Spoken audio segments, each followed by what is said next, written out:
नमस्कार, सांकेतिक भाषा के इस खास बुलेटिन में आप सभी का स्वागत है। मैं हूं आपके साथ भावना नैयर और मेरे साथ है मेरी सहयोगी बीना सिंह, जो आप तक सांकेतिक भाषा में खबरें प्रस्तुत करेंगी। सबसे पहले दर्शकों को मकर संक्रांति की हार्दिक शुभकामनाएं। शुरुआत सुर्खियों के साथ। प्रधानमंत्री नरेंद्र मोदी आज पीएम जनजातीय आदिवासी न्याय महाअभियान के अंतर्गत आवास सहायता की पहली किश्त करेंगे जारी। इसका उद्देश्य सबसे कमजोर जनजातीय समूह को बुनियादी सुविधाएं उपलब्ध कराना।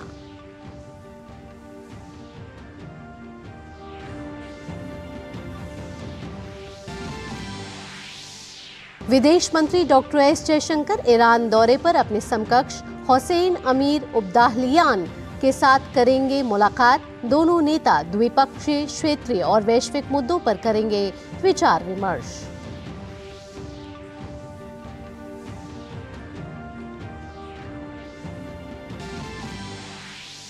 दिल्ली एनसीआर में हवा के फिर जहरीली होने के कारण ग्रैब 3 लागू। निर्माण और विध्वंस गतिविधियों पर लगी पाबंदी।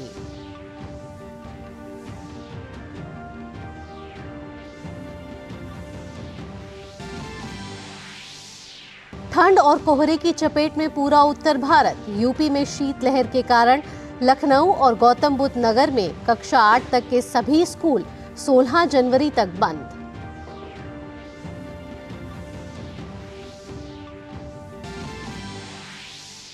मेघालय खेलों का 5वां संस्करण आज से तुरा में होगा शुरू। 20 जनवरी तक चलने वाले इस संस्करण का राष्ट्रपति द्रौपदी मुर्मू करेंगे उद्घाटन।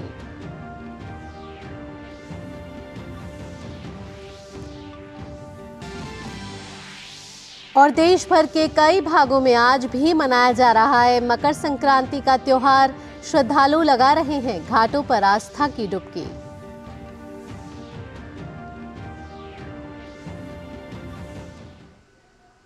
अब खबरें विस्तार से।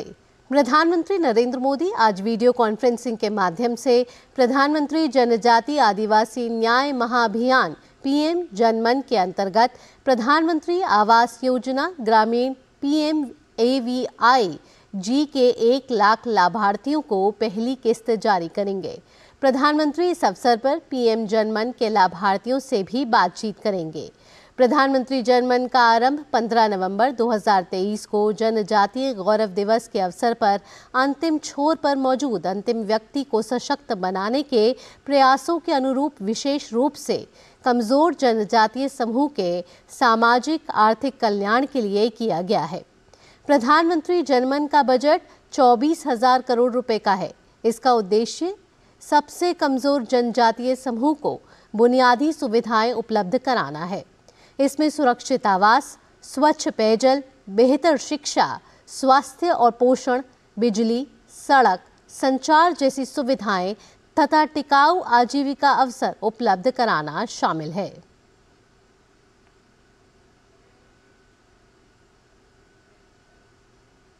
बढ़ते हैं अगली खबर की ओर। विदेश मंत्री डॉक्टर एस जयशंकर ईरान की 2 दिन की यात्रा पर हैं। डॉक्टर जयशंकर की यह यात्रा दोनों देशों के बीच चल रहे उच्च स्तरीय आदान प्रदान का हिस्सा है। डॉक्टर जयशंकर ईरान के अपने समकक्ष डॉक्टर हुसैन अमीर उब्दाहलियान से मुलाकात करेंगे और द्विपक्षीय, क्षेत्रीय और अंतर्राष्ट्रीय मुद्दों पर विचार विमर्श करेंगे।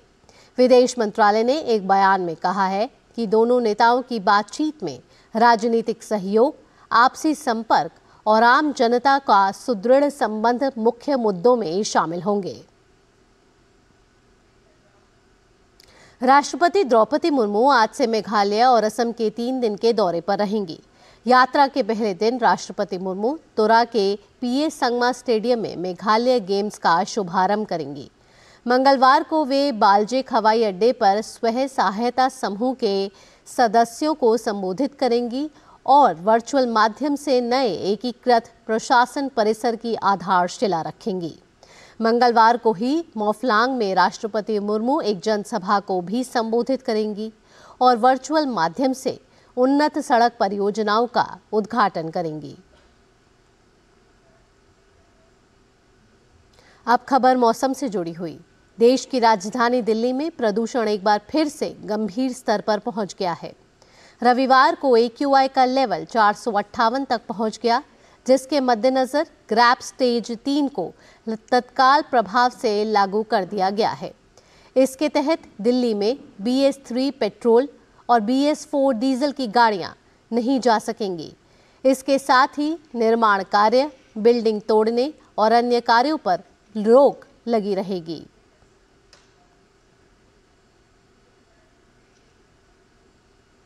उत्तर भारत इस समय कड़ाके की ठंड से ठिठुर रहा है। यूपी, दिल्ली जैसे राज्यों में पहाड़ों जैसी ठंड पड़ रही है। रविवार को तो दिल्ली NCR में 3 डिग्री तक तापमान दर्ज किया गया। मौसम विभाग ने अगले 4 से 5 दिनों तक उत्तर भारत में सुबह के समय घने से घना कोहरा छाए रहने का अलर्ट जारी किया है। मौसम विभाग ने पंजाब, हरियाणा, दिल्ली और उत्तर प्रदेश के अधिकांश इलाकों में तापमान 3 से 7 डिग्री सेल्सियस के बीच रहने का अनुमान व्यक्त किया है।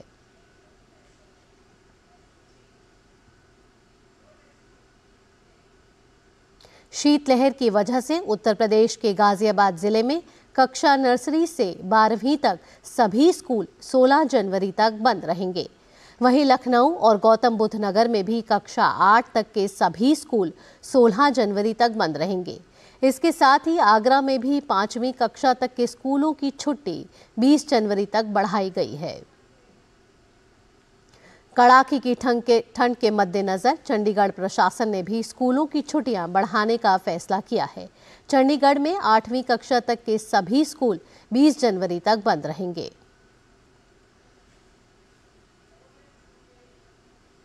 दूसरी तरफ दिल्ली नगर निगम द्वारा संचालित सभी स्कूल आज से खुल जाएंगे। सुबह 9 बजे से स्कूलों को संचालित करने का निर्देश दिया गया है। समय सारणी में बदलाव करते हुए निगम ने अपने सभी स्कूलों को शाम तक ही खोलने के आदेश दिए हैं। नगर का यह आदेश इस महीने की 20 तारीख तक लागू रहेगा। और अब खेल से जुड़ी खबर। भारत और अफगानिस्तान के बीच 3 मैच की T20 सीरीज का दूसरा मुकाबला भारत ने 6 विकेट से अपने नाम कर लिया।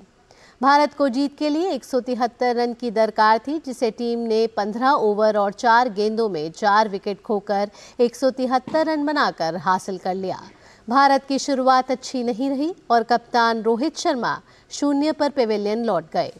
भारत का दूसरा विकेट विराट कोहली के रूप में सामने आया, जो 29 रन बनाकर आउट हुए।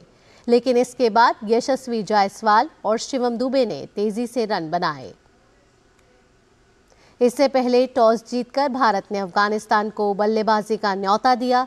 पहले बल्लेबाजी करते हुए अफगानिस्तान की टीम 172 रन पर सिमट गई। अफगानिस्तान की ओर से गुलबदीन नाइब ने सबसे ज्यादा 57 रन बनाए, जबकि भारत की ओर से अर्शदीप सिंह ने सबसे ज्यादा 3 विकेट झटकाए।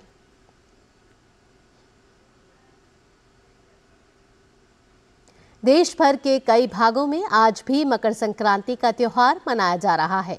श्रद्धालु घाटों पर आस्था की डुबकी लगा रहे हैं।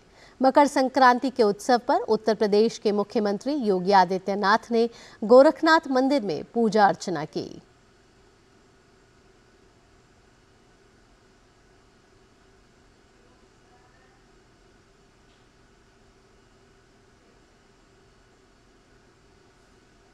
केंद्रीय मंत्री नितिन गडकरी ने देशवासियों को मकर संक्रांति के अवसर पर शुभकामनाएं दी हैं।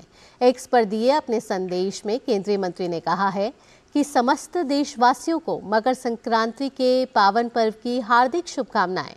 हर्ष और उल्लास का यह पावन पर्व सभी के जीवन में उत्तम स्वास्थ्य एवं सुख समृद्धि लेकर आए। इसी के साथ इस खास बुलेटिन में इतना ही। मुझे और मेरी सहयोगी बीना सिंह के साथ हमारी पूरी टीम को दीजिए इजाजत। DD न्यूज़ पर खबरों का सिलसिला जारी रहेगा। नमस्कार।